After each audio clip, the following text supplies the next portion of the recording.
Assalamualaikum warahmatullahi wabarakatuh. Selamat siang teman-teman. Puji dan syukur kita panjatkan atas kehadirat Tuhan yang mana telah memberikan kita kesempatan pada hari ini untuk belajar bersama dalam mata kuliah pengelolaan kelas. Kami dari kelompok 4 akan mempresentasikan hasil dari makalah kami, yang dimana makalah kami berjudul Mengenal Lingkungan Belajar PAUD Indoor. Oke, sebelumnya kami akan memperkenalkan diri terlebih dahulu. Perkenalkan, nama saya Ayu Indah Lestari dan rekan-rekan saya Yayang Azirianti, Nabila Irianti, Zahra Salsabila, Clara Tendriola Davalki. Oke teman-teman, langsung saja. Penjelasan pertama akan dijelaskan oleh rekan saya Nabila Irianti. Kepada Nabila Irianti kami persilakan. Baiklah, terima kasih kepada moderator. Saya Nabila Irianti Hasan akan membacakan materi tentang pengertian pengelolaan kelas. Pengelolaan merupakan terjemahan dari kata manajemen. Dalam Kamus Umum Bahasa Indonesia disebutkan bahwa pengelolaan adalah penyelenggaraan atau pengurusan agar sesuatu yang dikelola dapat berjalan dengan lancar, efektif, dan efisien. Sedangkan menurut MINSI 2018, manajemen kelas adalah usaha sadar untuk merencanakan, mengorganisasikan, mengaktualisasikan, serta melaksanakan pengawasan terhadap program dan kegiatan yang ada di kelas sehingga proses belajar mengajar dapat berlangsung secara sistematis, efektif, dan efisien sehingga segala potensi serta peserta didik mampu dioptimalkan. Dengan demikian dapat kami simpulkan bahwa pengelolaan adalah kemampuan atau keterampilan seseorang dalam melakukan tindakan-tindakan melalui proses kegiatan-kegiatan orang lain dalam rangka meraih atau pencapaian hasil yang dapat berfungsi sebagai sumber penyempurnaan dan peningkatan keterampilan selanjutnya. Sekian dari saya kembalikan ke moderator. Terima kasih kepada Nabila Irianti yang telah mempresentasikan tentang pengertian dari pengelolaan kelas. Oke, selanjutnya akan dipresentasikan oleh Yayang Azrianti mengenai pengertian dari lingkungan belajar. Kepada Yayang Azrianti kami persilakan. Kenalkan, nama saya Yayang Azrianti, NIM 4002. Di sini saya akan menjelaskan mengenai pengertian lingkungan belajar. Lingkungan belajar merupakan segala sesuatu yang berada di sekitar kita, baik fisik maupun non-fisik. Lingkungan dalam pendidikan sangat berperan dalam meningkatkan motivasi belajar peserta didik, tentunya dalam kondisi aman dan nyaman, agar peserta didik dapat mudah menyerap informasi. Menurut El Khuluqo tahun 2015 halaman 7. Kemudian, ruang belajar sendiri yaitu ruangan yang digunakan dalam aktivitas belajar mengajar. Menurut Mesiono tahun 2017 halaman 80. Kemudian menurut Hartati tahun 2005 halaman 133, lingkungan belajar sendiri dari segi fisik mencakup lantai, dinding, bentuk, serta ukuran dari ruangan belajar. Lalu adanya perabotan, bahan, perlengkapan, dan mainan yang digunakan untuk belajar. Dari beberapa definisi tersebut dapat kita simpulkan bahwa lingkungan belajar yaitu suatu tempat dan keadaan yang dijadikan sebagai ruang belajar dengan sarana dan prasarana yang mendukung proses pembelajaran agar berjalan dengan maksimal dalam rangka mencapai tujuan pembelajaran itu sendiri. Terima kasih. Terima kasih kepada Yayang Azrianti yang telah menjelaskan pengertian dari lingkungan belajar. Oke, selanjutnya akan dijelaskan oleh rekan saya Zahra Salsabila mengenai prinsip umum penataan ruangan indoor dan akan disambung oleh saya sendiri Ayu Indah Lestari. Oke, kepada Zahra untuk terlebih dahulu menjelaskan. Waktu dan tempatnya kami persilakan. Baiklah, saya Zahra Salsabila. Di sini saya akan melanjutkan pemaparan materi yaitu prinsip-prinsip umum penataan lingkungan belajar indoor.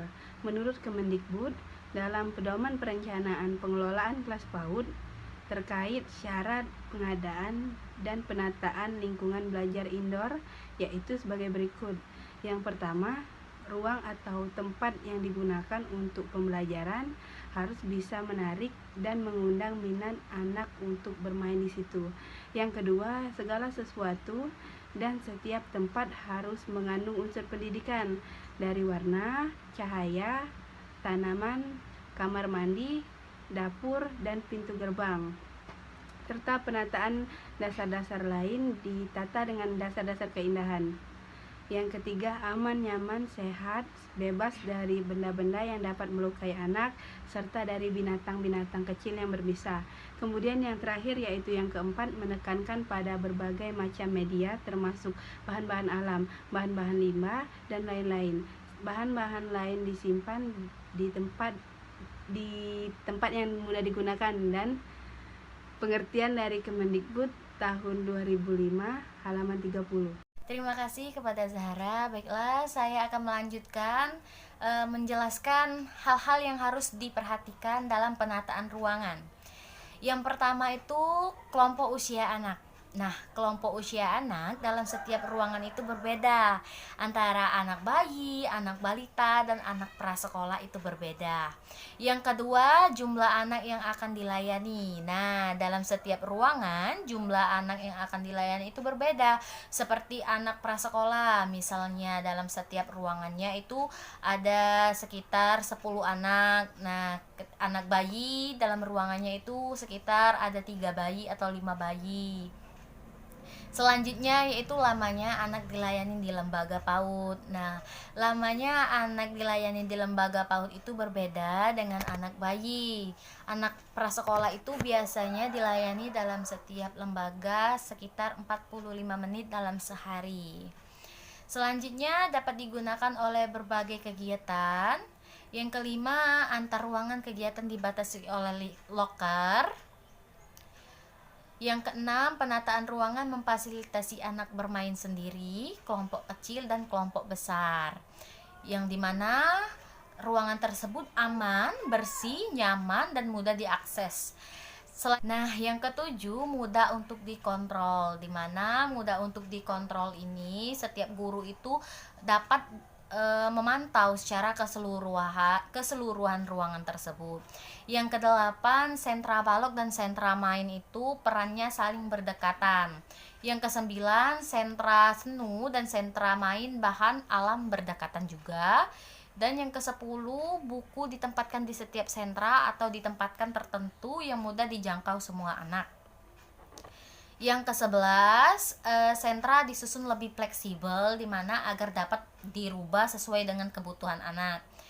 Yang ke-12, cahaya, sirkulasi udara, sanitasi, lantai dan karpet bebas dari kutu, jamur, dan debu. Yang ke-13, penggunaan cat tembok dan kayu tidak mudah luntur saat dipegang anak. Itu kalau luntur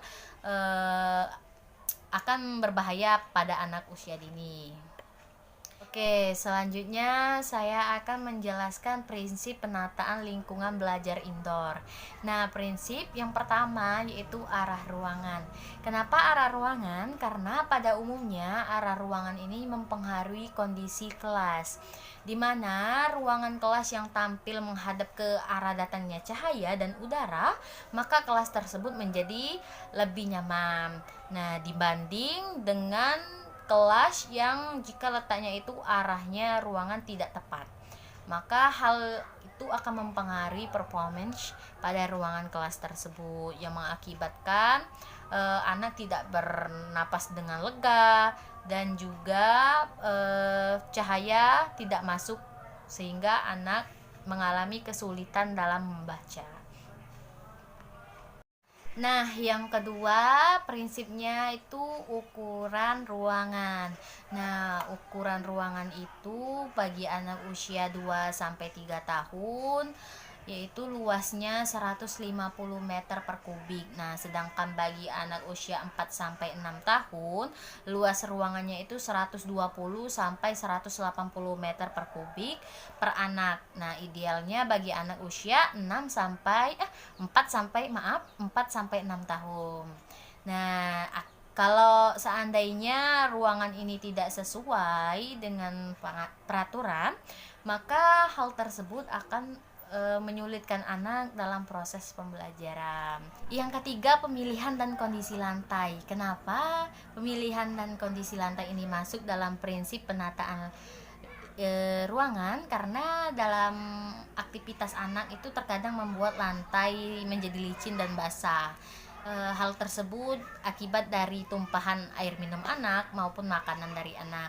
Nah, tumpahan air tersebut akan berakibat fatal jika dilewati anak, seperti anak akan mengalami jatuh, cedera, dan lain-lainnya yang mengakibatkan resiko pada anak.